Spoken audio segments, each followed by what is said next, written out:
2023년 2월 셋째 주 놓칠 뻔했던 신문기사 읽어드릴게요. 첫 번째입니다. 2월 13일 월요일 한국일보 기사고요. 도쿄의 최진주 특파원께서 쓰셨습니다.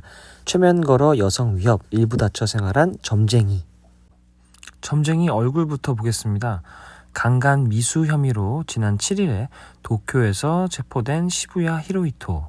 경찰에 강하게 저항하다가 이마에 상처가 난 것으로 보인다네요. 기사 볼까요? 너는 조만간 죽는다. 외계인이 끌고 가 껍질을 벗기고 잡아먹을 것이다. 죽음을 피하려면 나와 성관계를 해야 한다.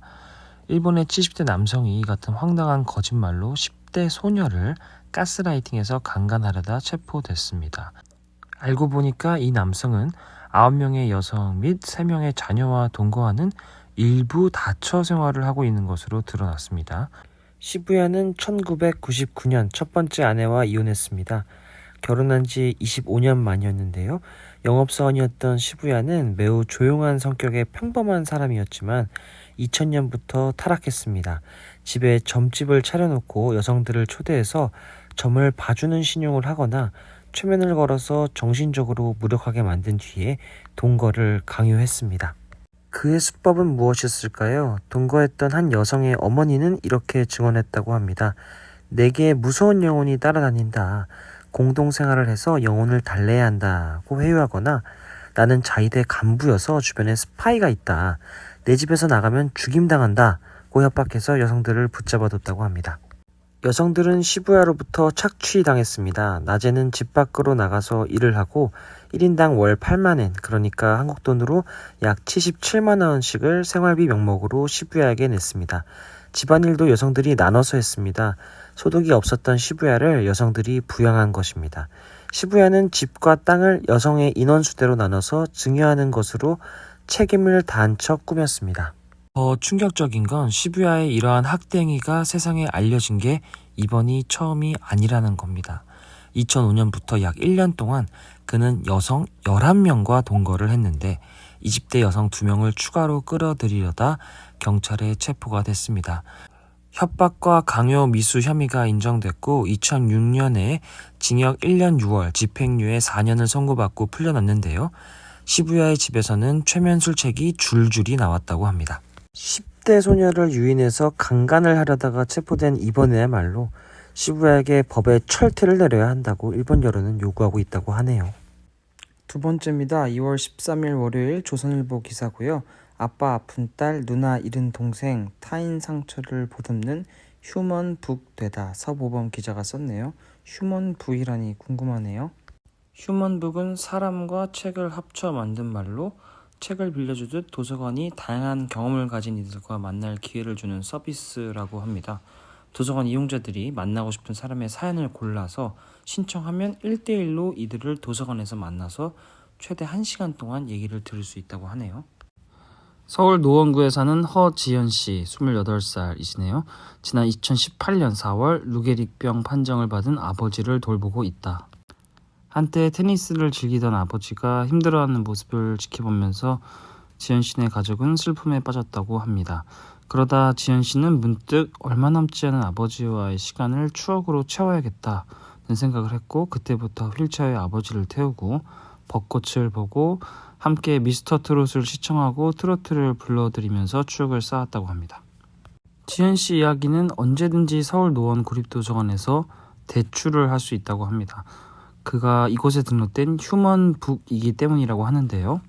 지연씨는 자신처럼 가족이 아프고 돌봄에 힘들어 본 사람들이 혼자 끙끙 앓지 말고 위로를 받았으면 해서 휴먼북이 되기로 자원했다고 합니다. 최근에 전국적으로 이런 휴먼북 서비스를 도입하는 곳이 늘고 있다고 합니다.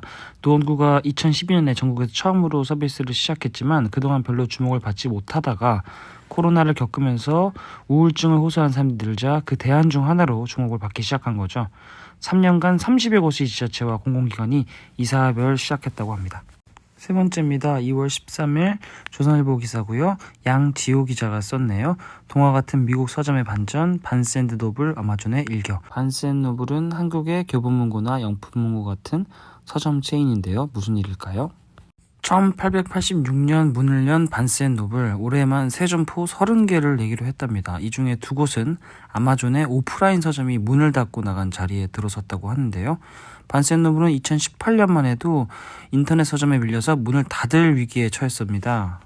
반전을 일으킨 건 2019년 8월 취임한 제임스 돈트 CEO입니다. 과연 그 비결은 무엇이었을까요? 그는 광고비 받은 책 밀어주는 마케팅을 안 했다고 합니다.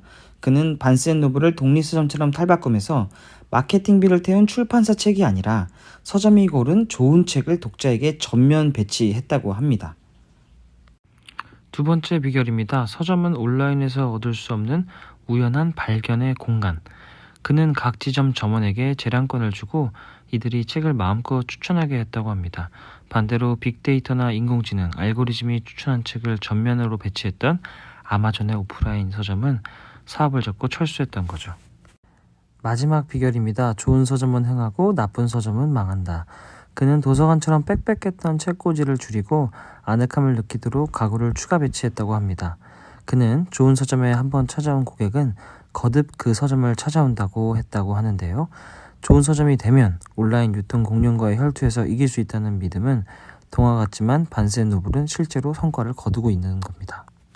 다음 기사입니다. 2월 15일 수요일 중앙일보 기사고요. 회사가 내 혼을 가져갔다. 삼성 사장의 조건. 삼성의 실제 전현직 사장들의 증언을 토대로 기사를 썼다고 하네요. 기사 볼까요? 삼성전자 사장 A씨. 그는 매일 오전 5시 50분에는 집에서 나와서 차에 몸을 싣는다고 합니다. 삼성전자 사장들은 대부분 수원이나 화성 캠퍼스에서 근무를 하는데요. 오전 6시 반쯤에는 임원 대부분이 출근해 있다고 합니다. 그나마도 최근에는 아침 풍경이 달라진 건데요. 불과 2, 3년 전만 해도 오전 6시면은 대다수 임원이 업무를 시작했다고 합니다. A씨는 이른 아침부터 보고와 미팅을 하고 1분 1초가 급하기 때문에 외부 미팅이 없으면 아침과 점심은 대부분 사내식당에서 해결한다고 합니다.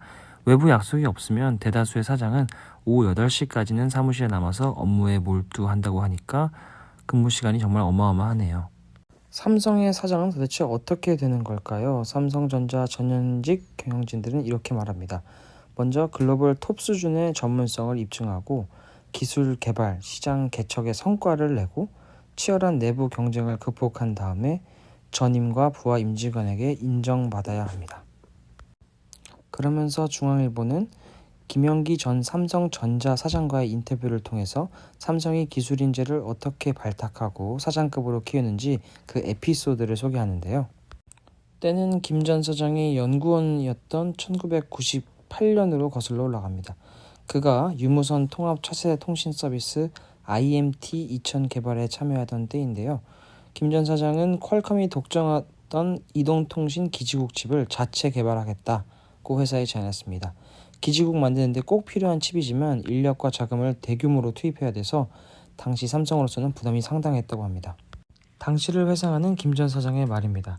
그런데도 우여곡절 끝에 프로젝트 승인이 났어요. 아마도 고 이건희 선대 회장의 신경영 지침 경영이었던 것 같아요.